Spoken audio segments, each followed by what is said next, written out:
Okay, so this chapter is all about redox reactions. What we're going to focus on today is oxidation numbers. And today we understand that oxidation and reduction are all about electron transfer. So you might think that we'd rename them, and some chemists have tried producing terms like electronation and de-electronation. But once a set of terms is decided upon and used for a while, it's pretty difficult to uncreate it. So we're stuck. To keep these seemingly nonsensical names straight, I rely on the phrase boiling rate. Oxidation is loss of electrons, reduction is gain of electrons. We just gotta know this stuff because it's everywhere. When your cells convert sugar into energy so you can move and breathe and think, that's redox. When plants photosynthesize sunlight into food, that's redox. Do you remember when we were learning about photosynthesis and cellular respiration? And there was always this back and forth between, for cellular respiration, it was always NAD plus to NADH, and for photosynthesis, it was NADP plus to NADPH, and those were always being converted back and forth. That was redox. Battery powering your laptop? Redox. Fire? Also redox. Since electron swapping is the name of the game here, when you study redox reactions, it's important, critical, absolutely essential to keep track of the electrons.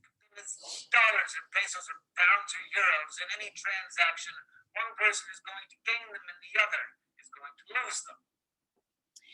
Okay, so redox or oxidation reductions are basically just any reaction in which electrons are transferred.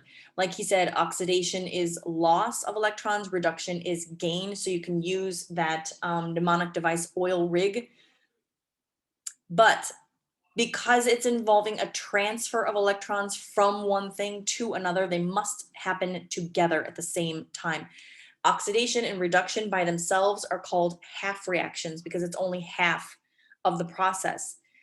Now, the focus for today is on oxidation numbers and how to assign oxidation numbers or oxidation states, same thing. Now, one thing I want you to understand is that oxidation states have no physical meaning.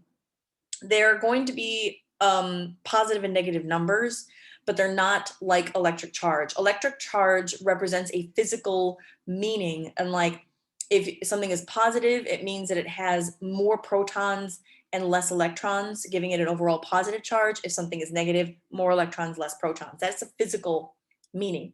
Oxidation state doesn't have a physical meaning. There are physical consequences, but I'll talk about that later. But what I want to do for now is to go over the rules for assigning oxidation numbers, and then I'm going to give you some practice for assigning that. I'll do a couple of examples first, yeah? Okay, so rule number one, which is not necessarily the most important rule, actually the next to last rule is important. There's 9 altogether, but there's a few that are really, that you'll really use all the time. So for number one, the oxidation number of any uncombined element is 0. So if you have a pure element by itself, not in a compound, the oxidation number is automatically assigned 0.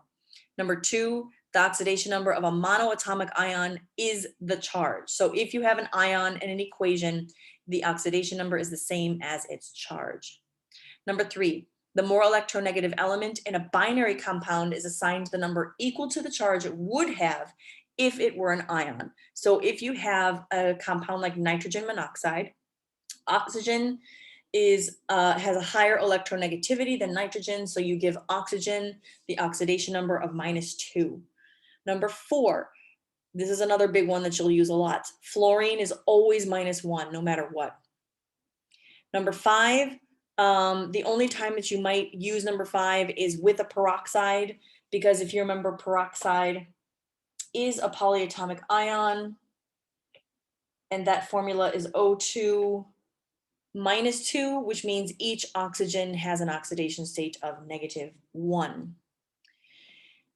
Number 6, the oxidation state of hydrogen is +1 unless it's with a metal, in which case it's -1. I honestly can't tell you that I've ever actually seen this in practice in any worksheet that I've given, so I can tell you, you can probably ignore that rule. Number 7 should be self-explanatory. The active metals, which is groups 1, groups 2, and aluminum, they have oxidation numbers that are the same as their charge, which is +1, +2, and +3 respectively. Number 8 is the number one rule you are going to use when you're assigning oxidation numbers. And that is, if you have a neutral compound, the sum of all of the oxidation numbers have to equal 0 because the compound is electrically neutral. And number 9, if you have a polyatomic ion, then the oxidation numbers are going to equal the charge of that ion. So let me do some examples. I'm going to start with a couple of easy examples, which will also help to show you why oxidation numbers don't have a physical meaning. So according to the rule, I don't remember which one it was, 4-ish, something like that, that says the more electronegative element has the oxidation number that it would have if it was an ion. So that's oxygen. So we start, oxygen is -2. Now we have to account on the top. We put the oxidation number directly above the symbol of the element. We don't put it to the side like a charge because it is not a charge. And in the bottom, we're going to put the total of the charges that we're adding up here. Because remember, everything has to add up to a specific number. These are both neutral compounds, so the totals have to equal 0 because there's no charge up here. So each oxygen is -2, but according to the formula, I have 2 oxygens. So -2 times 2 is -4. And I need some number here, which when you subtract 4 from is equal to 0. That is +4. I don't want to see anyone just putting 4. I want to see the +4. I will be super picky and I will take points off for not having the plus or the minus there. Now, there's only one sulfur in this compound, so it has the oxidation number of +4. If, let's say, it was S2O2, then it wouldn't be +4, it would be +2 because, again, it's the total on the bottom. It has to be divided per atom. Now, if we go over to SO3, we do the same thing. Oxygen is -2.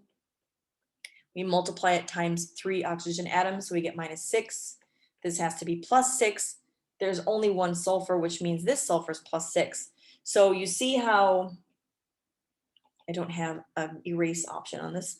So you see how we've gone from +4 in SO2 to +6 in SO3.